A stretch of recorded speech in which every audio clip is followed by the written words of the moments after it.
Thank you so much for joining us today. Will you tell us a little bit about yourself and your work with Impact Oil and Gas?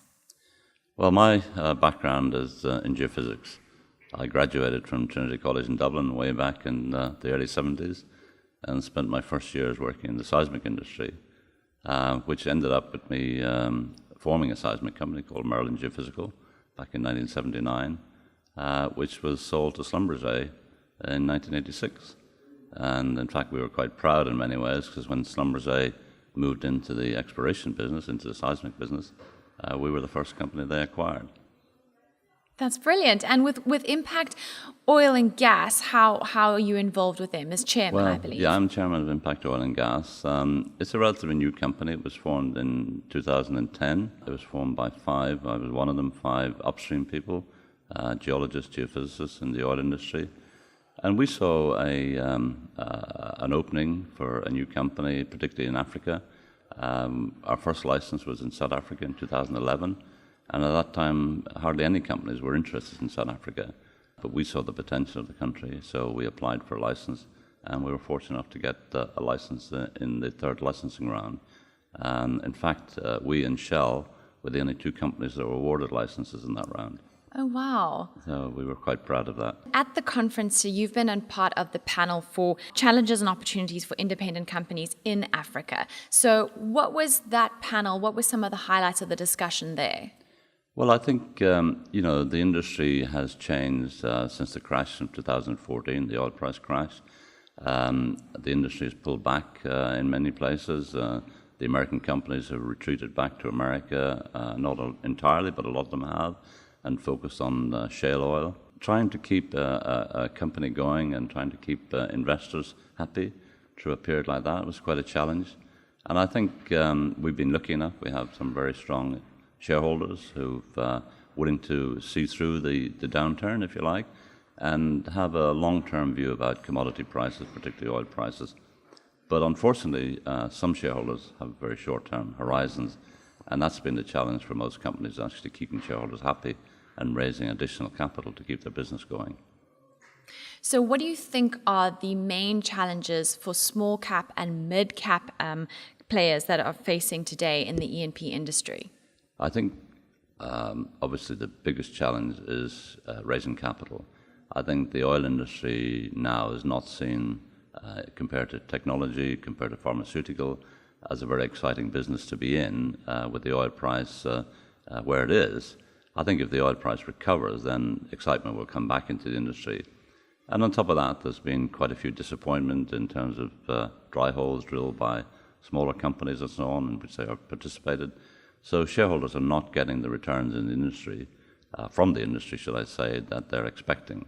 And that provides a great challenge. The other part of it is the time it takes for exploration companies to get their business started, to get up to the point where they start drilling wells, because that's the only thing that shareholders are really interested in. What happens when you drill? Will you find a lot of oil or gas?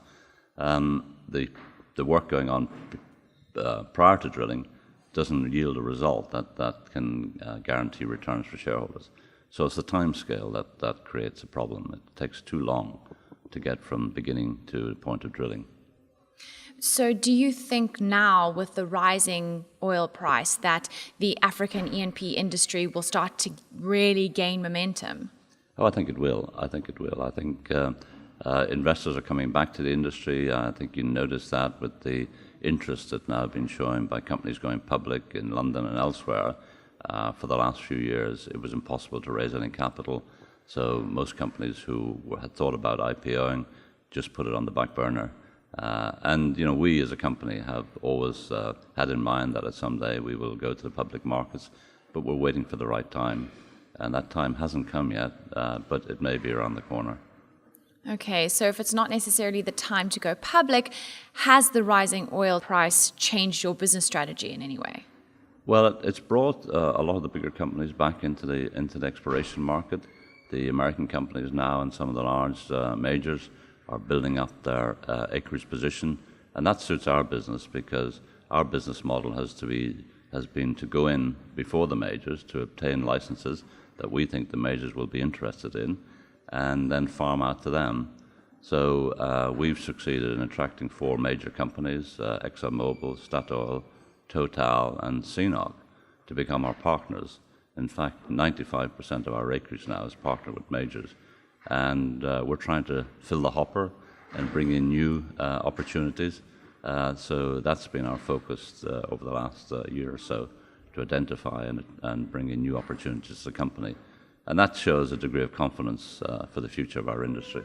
For sure. And a lot of those major players are here at the Africa Assembly. Yeah. So what value do you see in attending?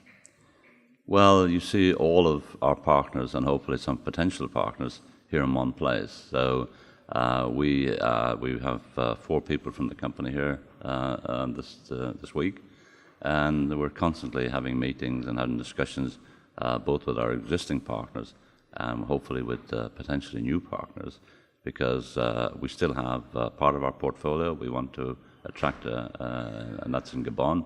We want to attract a partner there. And we'll have some very serious discussions ongoing about that potential and about our farm out in Gabon at the moment. Great. Well, good luck with that. Thank you. I want to ask you, though, my last question is Oil and Gas Council. You've been working with them for a couple of years now. Yeah. Can you tell me a little bit about your experience as a whole? Well, I think it's a very good organization. I first met Ross Campbell a few years ago, and he attracted me by his dynamic vision of what the Oil and Gas Council could do in terms of networking and so on. And, that's been followed up by Ian and Amy and the others. And they're a really dynamic group of people who are, what I like about it, they're interested in their clients, if you like. They're trying to make sure their clients get the best out of conferences like this. So they're really keen to make sure we get into the right networking, and they're constantly asking us, what do we want to do to improve and how can we help you? And I think that's a really good sign, because, other conferences I've been to, the people running are not really interested in your business. They're only interested in the money. Here, they're really interested that you get what you want out of the conference. And do you feel you've gotten that at the Africa Assembly 2018? So far, absolutely. I mean, it's the end of the first day. We're beginning of the second day. I'm sure today will be as busy as yesterday. And today we were full on, if you like, with discussions with a lot of people. And I attended some of the papers, but and the sessions, if you like. But because of the number of meetings we had, I wasn't able to attend that many of them, and that's a good sign. That's a very good sign. Yeah. If you're so busy you can hardly see the things that you want to see, That's right. It's a very good sign. Yeah. Well, Mike, thank you so much for chatting to us today. I really appreciate it. That's all. Thank you very much.